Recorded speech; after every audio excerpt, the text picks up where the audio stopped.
Νέες εξελίξεις έχουμε στην περιοχή του Κούρσκ στη Ρωσία, όπου η Ουκρανία αποφάσισε να εισβάλλει με στρατιωτικές δυνάμεις πριν από μερικές ημέρες,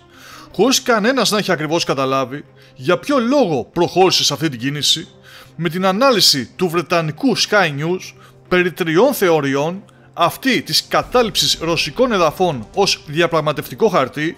την κατάληψη του ρωσικού πυρηνικού σταθμού στο Κούρσκ, αλλά και την αναγκαστική μεταφορά ρωσικών δυνάμεων από το ανατολικό μέτωπο στην Ουκρανία, να πιστεύουμε ότι είναι η πιο σοβαρή έως τώρα, αλλά και στις τρεις αυτές θεωρίες η Ουκρανία έχει αποτύχει τουλάχιστον μέχρι στιγμής.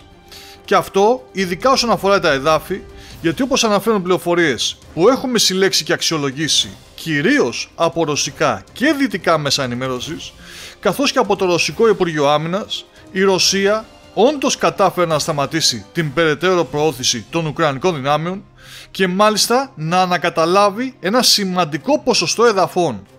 Ας το δούμε όμως καλύτερα στο χάρτη μας, όπου με αχνό κίτρινο χρώμα βλέπουμε τα εδάφη που πήρε πίσω η Ρωσία και με αχνό κόκκινο τα εδάφη που έχει ακόμα υπό τον έλεγχό της η Ουκρανία. Ο ρωσικός στρατός ανάκτησε τον έλεγχο της Μαλάγια Λόκνια και της Μαρτίνοφκα, γράφουν ρωσικά μέσα ενημέρωσης, ενώ επιμένουν να λένε ότι ο κύριος στόχος των Ουκρανών είναι το πυρηνικό εργοστάσιο που βρίσκεται στο Κουρτσάτοφ. Ίσως γι' αυτό η Ουκρανία δεν κάνει πίσω και παρά τις μεγάλες απώλειες που υφίστανται πλέον από τους Ρώσους, ξεκίνησαν να στέλνουν βαρύ οπλισμό, άρματα μάχης κτλ, αλλάζοντας τακτική, εγκαταλείποντας τώρα τα ελαφρά οχήματα με τα οποία και προωθήθηκε τόσο γρήγορα στο ρωσικό έδαφος, καθώς καταφθάνουν συνεχώς ρωσικές ενισχύσεις, όπως όμως και ουκρανικές. Έτσι, η πιο μεγάλη σημερινή εξέλιξη θα μπορούσαμε να πούμε ότι είναι πως εγένετο ένα νέο μέτωπο, το μέτωπο του Κούρσκ, στο οποίο όπως και στα υπόλοιπα μέτωπα συμμετέχουν και ξένοι μισθοφόροι, όπως είπαμε και χθες, για το χτύπημα που πραγματοποίησε εναντίον τους, με χρήση μάλιστα θερμοβαρικού οπλικού συστήματος νότια από τη Σούτσα. Πάντως και σήμερα, τα βίντεο που δημοσιεύει το Ρωσικό Υπουργείο Άμυνας, αλλά και η ανακοίνωση που εξέδωσε, δείχνουν ότι η Ρωσία εξαπολύει συντριπτικά χτυπήματα εναντίον των Ουκρανών,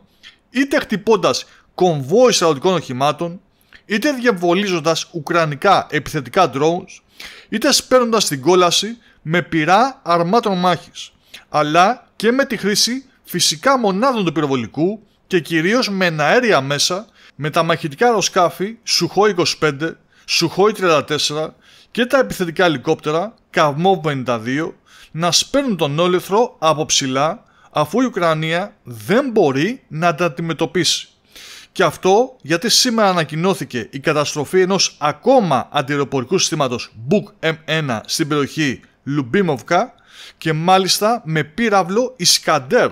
που σημαίνει ότι έγινε σκόνη, δεν χρήζει καμίας επισκευής, αλλά και η καταστροφή τριών εκτοξευτών Patriot μαζί με ένα σταθμό ραντάρ AN-MPQ-65 που είχαν βάλει οι Ουκρανοί στην πόλη Λεμπεντίν στην περιφέρεια του Σούμι.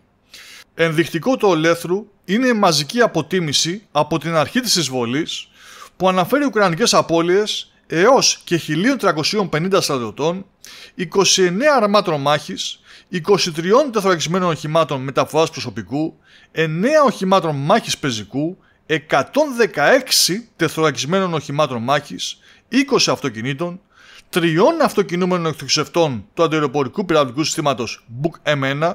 3 εκτοξευτών και ενός σταθμού ραντάρ AN-MPQ-65 του αντιαεροπορικού πυραυλικού συστήματος Patriot, ενός εκτοξευτή του συστήματος πολλαπλής εκτόξευσης πυράβλων Grad και 10 πυροβόλων πυροβολικού πεδίου. Πραγματική κόλαση για τους Ουκρανούς, που όμως στέλνουν συνεχώς εφεδρείες, και έτσι αναμένουμε να δούμε ποιο θα είναι το αποτέλεσμα, αν και το υποπτευόμαστε.